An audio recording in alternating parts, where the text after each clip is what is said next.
સંત મહાપુરુષોનું એક વલણ સાચું છે કે ભાણ સાહેબે એક સરસ વાત કરી છે. એક નાની વાત જ કરું છું કે ભાણ કહે ભટકીશ નહીં, મથી જોને માય, સમજીને સુઈ જા, કરવાનું ના રહે કાંઈ. હવે ભાણ તો એવું કહે છે કે સમજીને કહ્યું છે, આ સમજ્યા વગર નહીં, સમજીને કહ્યું છે કે સમજીને સુઈ જા, કરવાનું ના રહે કાંઈ. આ મહાસાગરનો પડેલો મરજીવો છે. એ મોતીની તલાશ કરવા માટે છે કે ભૂતળમાં જાય છે, બહુ ભીતરમાં જાય છે. અને જ્યારે એ મરજીવાને પ્રાપ્ત થાય છે મોતી, અને પહેલી વાર જ્યારે મોતીને સ્પર્શ કરે છે ને, ત્યારે ખરેખર એના આનંદ એને પાર નથી હોતો. કે એને હાથ કંઈક લાગ્યું છે, કંઈક વસ્તુ એને જડી ગઈ છે. અને એ માત્ર ને માત્ર એ સમુદ્રના તળિયામાં માત્ર એવો એકલો જ છે. અને એને એકલાને જ ખબર છે કે મારે હાથ શું લાગ્યું છે. અને જેના હાથ લાગેલું છે એવા પૂજ્ય મોહનરામ મહારાજના હાથે કંઈક લાગેલું છે, એનો આનંદનો પાર. એને એ ખબર પડી ગઈ છે કે મારે હાથે કંઈક મને જડ્યું છે.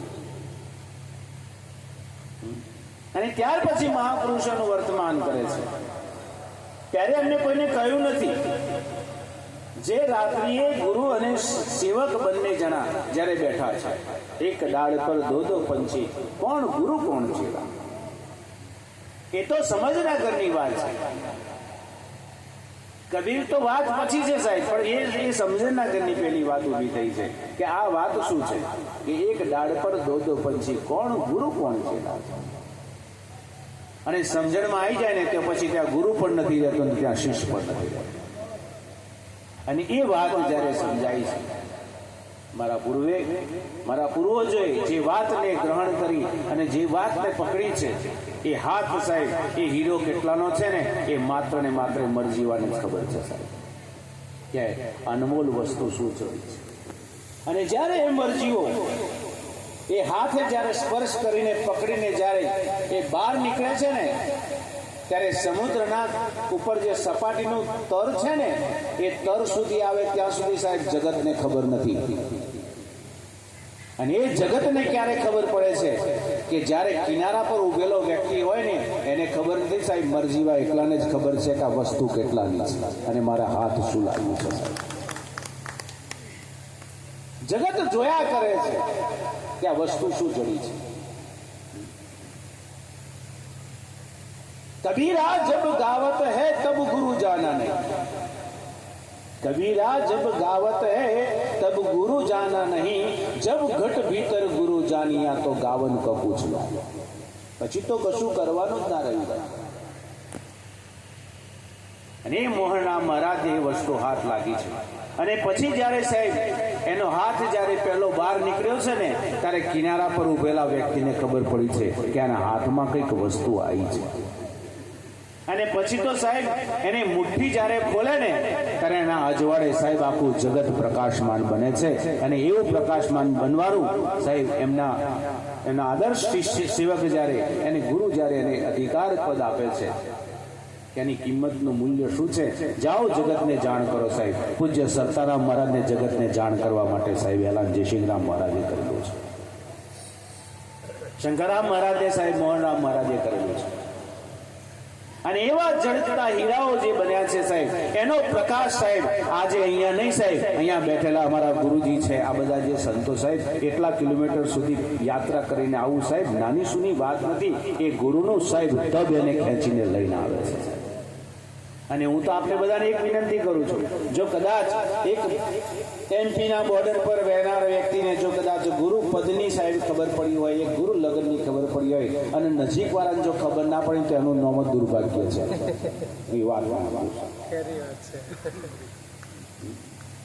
પણ કયું છે હરજન મહારાજે, અરે જો ઘર મૂકી બાર ગયા તો આયુ ટાણું ખોશો જો, સંત સમાગમ ગુરુની સેવા આપણને ઉપકારી જોને, માટે મનવા જો માનો તો આ શિખામણ સારી જો નહીં તો હરજી મરજી તમારી કેવા સરખું કહીએ જો આ તો કહેવા જેવું છે એટલે કહીએ છે ને તો અમે મૂગા મોઢે બેહવા તૈયાર સજનો ઘરમાં તીરથ મળ્યું છે સાહેબ અને ઘરનો જો વ્યક્તિ બહાર નીકળીને દર્શન કરવા જાય ને એ પહેલા નંબરનો મૂર્ખ આજે ઘરમાં સાહેબ ઉજાગર થયો છે અને ઘરના સ્વજનોને આજે સાહેબ આજે એ પદ મળ્યું છે સાહેબ ઘરમાં દીવો પ્રગટ થાય ને તો સાહેબ અજવાળું પેલા ઘરના કોઠારમાં જ આવે સાહેબ બીજે બહાર ના પડે અને કહો તો એક વસ્તુ થાય અજવાળું થયું હોય ને આપણને ના દેખાતું એનો અંધાભો કહેવાય બે વખત અજવાળું થાય અને જો કદાચ આપણને અજવાળું ના દેખાય એની પતિત ના થાય તો સમજી લેવો આંધળાના અયોધ્યા લઈ ગયા તો શું જોવાનું એટલે એને ઘરમાં ના જોયે તો બહાર શું જોવાનું એટલે સાહેબ આપણા ઘરમાં ઘટ ભીતરમાં અજવાળું કરો અને ઘટ ભીતરમાં અજવાળું જઈ પણ કયું છે જ્ઞાન તણી આંખો સાહેબ અર્જુનજીને તમે કદાચ મનમાં એમ વિચારતા હશો કે આપણે ડાકોર જઈએ રણછોડજીને દર્શન કરીએ અને આપણો મેર પડી જાય એવો છે તો દુર્યોધન હોમનો તો ઉભો દુર્યોધન દુશાસન હોમે ઉભા હતા ભીષ્મ હોમે ઉભા હતા આ બધા ઉભા હતા પણ આંખો જેને ખોલી છે ને એને કૃષ્ણના દર્શન થયા છે સાહેબ અર્જુનની આંખ ખોલી છે એટલે વિરાટ સ્વરૂપનું દર્શન થયું છે હું કહું છું જેની આંખ ખોલી છે ને એ ઈશ્વરનો અનુભવ કરી શકે એ ઈશ્વરનું દર્શન કરી શકે એનું કલ્યાણ થઈ શકે છે અને એનું કલ્યાણ જે થાય ને એ સ્વર્ગે માલી શકે છે અને એ જ આનંદ થઈ શકે અને એવો આનંદ કરવા માટે આપ સૌ બધાને ગુરુ મહારાજે આપણને જે પણ આપ્યું છે એ વસ્તુ મને કિંમત સમજાય છે અને મને જે કિંમત સમજાય છે આજે એ રાહે ચાલુ છે આજે વર્તમાને મને ચાલવાનો ઉમંગ છે મને તો સાહેબ આજ સવારે જ બધી આ વાતની પછી મને મહારાજે ગઈકાલ રાતે આવે એટલે મને કે મહારાજ આવું છે મેં કીધું મહારાજ મારે આમંત્રણનું હું વાત નથી કર્યો પણ મારા માટે સમય જ નથી હું આવ્યો છું ખરેખર મારા કામે આવ્યો આ તો આવ્યો તો જે કોમેન્ટ દરવા બેહાડવાની વાતો પ્રવીણ મહારાજ કરે કે તમે દરવા બેહાડો કાલે એવું કર્યું આજે એવું કર્યું એટલે મેં રસ્તામાં ન્યા મમ્મીને કહ્યું હતું મેં જોજો હું જે કરવા નીકળ્યો છું ને એ મહારાજ કરવા જ નહીં દે એટલે આ વિવાહ બન્યા પછી આ તો માથાકૂટ જ થાય આપણને દરવા બેહાડે મારું જ કહું હજુ તો એક જ મિનિટ બધું થયું પણ આ બધાના હું એમનો પણ ધન્યવાદ અને આભારી માનું છું કે મને આ જગ્યા પર લાવીને મારું જીવનની એક ક્ષણ પણ માત્ર પવિત્રતા કરી છે એમને પણ હું આભાર માનું છું એક તરફ એ પણ થાય કે મારી પવિત્રતા આટલા બધા સંતોન મળવા માંથી ના જઈ શકાય પણ આજે બધાના દર્શન કરાય અને એમની ગાડીમાં જોડે લઈને આવ્યા મન પાછા બધા દર્શન કરાયા આપ સૌ બધાનો ખૂબ ખૂબ આભારી છું બધાના દર્શન થયા માતૃશ્રી સમૂહબા સમસ્ત પરિવારજનોને ખરેખર આ મને જે કદાચ મને જે ત્રિવર્ણને મને જે શક્તિને મળી મેં ગઈકાલે પણ કહ્યું હતું મારે આ વ્યાસપીઠના બધા સંતો પાસે હું મારી કોઈ અપેક્ષા નહીં પણ માગવાનો પણ અધિકાર છે હું નાનો છું એટલે માગી શકું બસ મને એક સારો સેવક બનવાનો આશીર્વાદ આપજો બીજું મારે કઈ જોઈતું એક સારો સેવક બની શકું શક્તિશાળી બની શકું બસ એટલા જ આશીર્વાદ મને ઈશ્વરે મારા ગુરુએ મને ઘણું જ આપ્યું છે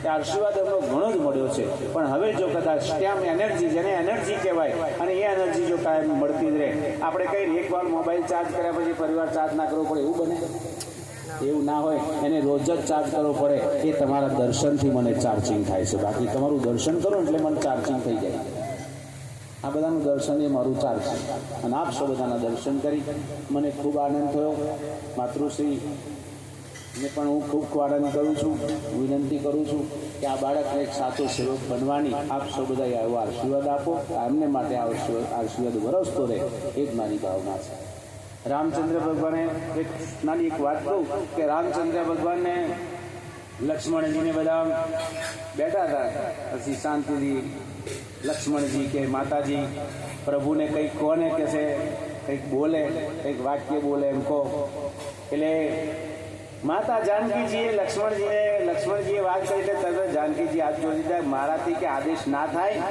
કે તમે કંઈક કહો એમ ના કહી શકાય લક્ષ્મણ કે હું ના કહી શકું માતાજી પણ હનુમાનજી એટલામાં આવ્યા ને હનુમાનજી આવીને કે એમના હાથ જોડ્યા પછી હનુમાનજીને લક્ષ્મણજીએ ઈશારો કર્યો કે તમે એક કહી શકો છો કે બોલો કંઈક કહ્યું. એટલે રામચંદ્ર ભગવાનને એક સેવક તરીકે એમને રામચંદ્ર ભગવાનને કહ્યું, પ્રભુ આપ કંઈક કહો, આપ કંઈક અમૃતના શબ્દો કહો. એટલે રામચંદ્ર ભગવાને બે શબ્દો બોલ્યા છે કે આ જગતની અંદર ચંદન અને વંદન બે જીવનમાં હોવું જોઈએ. આપણા જીવનમાં ચંદન અને વંદન બે હોવું જોઈએ. ચંદન આપણે મસ્તકે લગાડીએ તો મસ્તિષ્ક ઠંડક આપે છે અને વંદન એ મનને શીતળતા આપે છે. આપણે વંદન કરીએ ને તો મન નિર્મળ બને છે અને ચંદન ઘસવાથી આપણું મગજ શાંત થાય છે, એટલે શાંતિ આપે છે. આ જીવનમાં આપણે હોવું જોઈએ. હું કાલનો આ બધું મને આ મહેસાણા ડિસ્ટ્રિક્ટમાં એક વસ્તુ મને ઓછી ખાવે, બસ જે ઉઠે એક મિનિટ વાર જોજો ના કરે, બસ આવીને જે ગુરુમાં જે આ માથું ખાલી ખાલી નહીં નમાવું સાહેબ, હું ના પાડું છું બધાને. આ અવિવેક દેખાઈ રહ્યો છે. હંમેશા માટે આપણે મર્યાદાઓ આપણી ગઈકાલે પૂજ્ય પરશુરામ મહારાજે બહુ સુંદર વાત કરી કે આપણે મર્યાદિત જ બધું હોવું જોઈએ. અને મર્યાદા જેનામાં જીવનમાં ના હોય એને જ્ઞાન કંઈ દેખાતું નથી. આપણી અંદર મર્યાદા આપણે એમ નહીં કે એક ભાઈ ઊભો થઈને દર્શન કરવા હું ઊભો થઈ ગયો, પણ સાહેબ એ વસ્તુ નહીં. વંદન એટલે સમયનું વંદન હોય. વંદન કરવા માટેની નિર્બળતા. વંદન કરવું જરૂરી છે પણ વિવેકનું વંદન હોય તો સાહેબ આપણને શોભે છે. એટલે સજ્જનો, નાના મોઢે કદાચ મારતી મોટી વાત અને જે કહેવાનું હોય તે સત્સંગના આ જ વિચારધારા છે. આપણે બધા તો જાણો છો, સમજો છો, તમે બધા સમજી ચૂક્યા છો.